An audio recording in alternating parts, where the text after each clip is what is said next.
یہ blood sample لینے آ جاتی ہے۔ ہسپتال کی یہی ایکٹیویٹی ہے، یہی روٹین ہے۔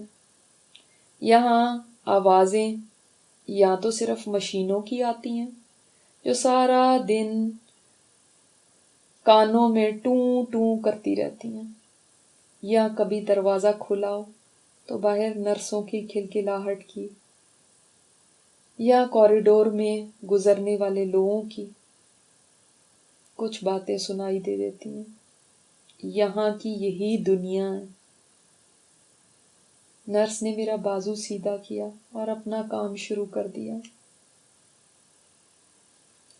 وہی سوال جو مجھ سے وہ روزانہ کرتی ہے، آج بھی پوچھنے لگی، How are you doing today؟ کیا جواب دوں اس کو؟ کیا کہوں؟ کیا کہوں کہ کچھ بھی فرق نہیں، جیسی کل تھی ویسی آج ہوں، اور زندگی سے تھک گئی ہوں، مگر میرے پاس آگے کے لیے کچھ بھی سامان نہیں ہے۔ کیسے آگے چلی جاؤں؟ مجھے سامان چاہیے۔ پہلے لگا کرتا تھا کہ میرے پاس بہت نیکی ہیں۔ اگر آپ 1 سال پہلے مجھ سے بات کرتے تو میرے پاس ایک لمبی لسٹ تھی۔ کوئی پوچھتا، کوئی نصیحت کرتا کہ کچھ اور کر لو تو میں کہتی لو بھلا، اور کیا کروں؟ میں نماز نہیں پڑھتی بھلا، میں درس پہ جاتی ہوں، میں اسکارف پہنتی ہوں، میں روزے رکھتی ہوں۔ میں اتنی لمبی لسٹ دے دیا کرتی تھی۔ آج پتہ نہیں کیوں سب کچھ بدل گیا۔ وہ نیکیاں جن کو میں بہت بڑا سمجھتی تھی وہ ایک دم ننھی سی لگنے لگی ہیں۔ ان چیزوں کو تو میں نے کبھی سوچا بھی نہیں تھا کہ میری نماز میں خشوع نہیں ہے، میرا حجاب صحیح حجاب نہیں ہے، میرے فرض روزے جو مس ہوئے تھے ان کو پورا کرنا ہے۔ ان باتوں کی کبھی فکر نہیں کی تھی۔ ابھی کون سا میرا جانے کا ٹائم ہے جو ان کی فکر کروں؟ یہ کہہ کے خیال آتا بھی تو جھٹک دیتی تھی۔ یہ تو میرے مسئلے تھے ہی نہیں۔ میں ہمیشہ بیئر منیمم پہ رہتی تھی، بس جس سے دل کو تسلی ہو جائے کہ کر تو رہی ہوں نا، مگر نہ تو پوری طرح کرتی تھی نہ چھوڑتی تھی۔ جو بھی کرتی تھی اس میں کوئی کوالٹی کی فکر نہیں ہوتی تھی۔ کبھی یہ سوچ نہیں ہوتی تھی کہ کیا یہ عمل اللہ تعالیٰ کے ہاں قبول بھی ہو پائے گا یا نہیں۔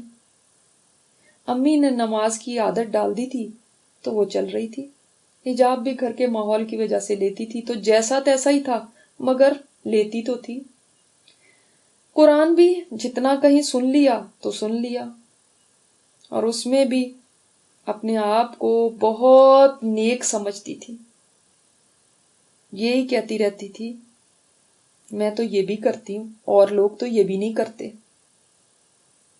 اور آج میرا حال یہ ہے کہ مجھے سمجھ ہی نہیں آ رہی میں اپنے سامان میں سے وہ کون سی چیز نکال کر دکھاؤں گی جس سے میری بخشش ہو جائے۔ بہت ذہن پر زور دیتی ہوں کہ کچھ مل تو جائے، کوئی عمل تو دکھا سکوں۔ بہت سوچتی ہوں، مگر جس عمل کا بھی خیال آتا ہے اس میں کوئی نہ کوئی نقص ہے، یا تو لاپرواہی ہے، یا بدلے کی چاہت ہے، یا لوگوں میں جج جانے کی فکر، یا جب سب کر رہے ہیں تو کر لیا دیکھا دیکھی، یہاں کہیں نیت کی خرابی، کہیں عدلے کا بدلہ۔ نرس اپنا کام کر کے کب کی جا چکی ہے اور میں اپنی سوچوں میں نہ جانے کہاں سے کہاں پہنچ گئی ہوں۔ سارا دن ذہن میں یہی باتیں چلتی ہیں، میں فرشتوں سے کیا کہوں گی، کیا دکھاؤں گی؟ کیا میں کہہ سکوں گی دیکھو دیکھو میں نے اللہ کی خاطر یہ کام کیا، دیکھو میرے پاس یہ بھی ہے، دیکھو میرے پاس یہ بھی ہے۔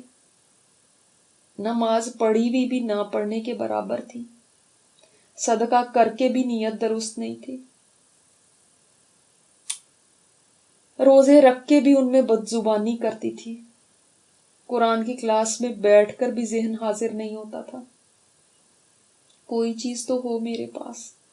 مجھے یاد ہے ہماری ٹیچر نے غار والوں کی کہانی سنائی تھی، وہ غار والے جو پھنس گئے تھے اور پھر اپنے نیک عمل کا واسطہ دے کر دعائیں کرنے لگے تھے تو غار کا منہ کھل گیا تھا۔ اب یہ سوچتی ہوں میرے پاس کوئی تو عمل غار جیسوں والا ہو، مگر کوئی عمل نہیں ملتا۔ آج میرے نام پر بینک اکاؤنٹ موجود ہے، میرے پاس بڑا بنگلہ ہے، جائیدادیں ہیں، بچوں کے پاس بڑی ڈگریاں ہیں، اس مہنگے ترین ہسپتال میں پڑھی ہوئی ہوں، اس کے باوجود میں خالی ہاتھ ہوں۔ مجھے آج پتا چلا ہے کہ میرے پاس تو کچھ بھی نہیں۔ مجھے 55 سال کی زندگی نہیں، 20,000 دن کی زندگی ملی۔ 55 کہہ کے ہم بہت چھوٹا نمبر کر دیتے ہیں، لیکن جب اس کو حساب میں دیکھیں تو 20,000 دن بنتے ہیں۔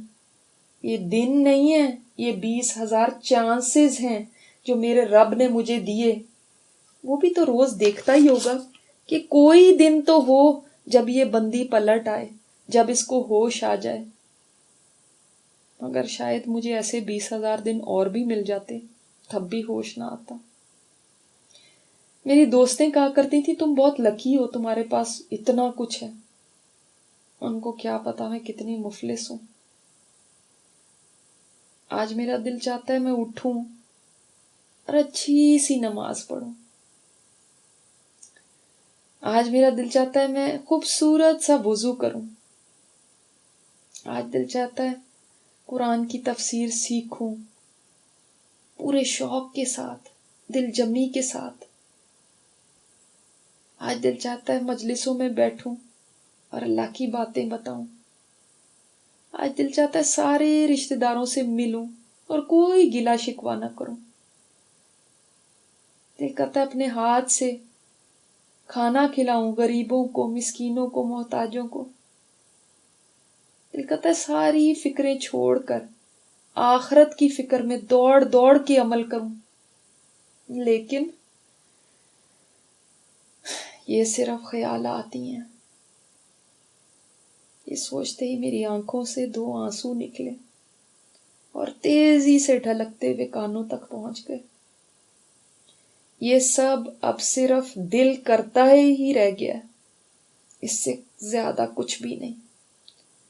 جب ہمت تھی تو سمجھ نہیں تھی، سمجھ آئی ہے تو ہمت نہیں ہے۔ اب تو زندگی بھی چند گھڑیوں کی مہمان ہے۔ جن کے پاس ہمت ہے وہ آج سب کر سکتے ہیں۔ ان کو پتہ ہی نہیں کہ ان کے پاس کتنا قیمتی سرمایہ موجود ہے۔ کاش ان کو یہ بات سمجھ آ جائے۔ ان کے پاس کتنے قیمتی دن ہیں، کاش ان کو یہ پتہ چل جائے۔ وہ کتنی بڑی کمائی کر سکتے ہیں، کاش وہ یہ جان سکے۔ یہاں تک تھی دوسری قسط گمنام کی ڈائری کی۔ امید ہے کہ آپ نے اس سے سیکھا ہوگا۔ سبحانک اللہم و بحمدک، نشہد ان لا الہ الا انت، نستغفرک و نتوب الیک۔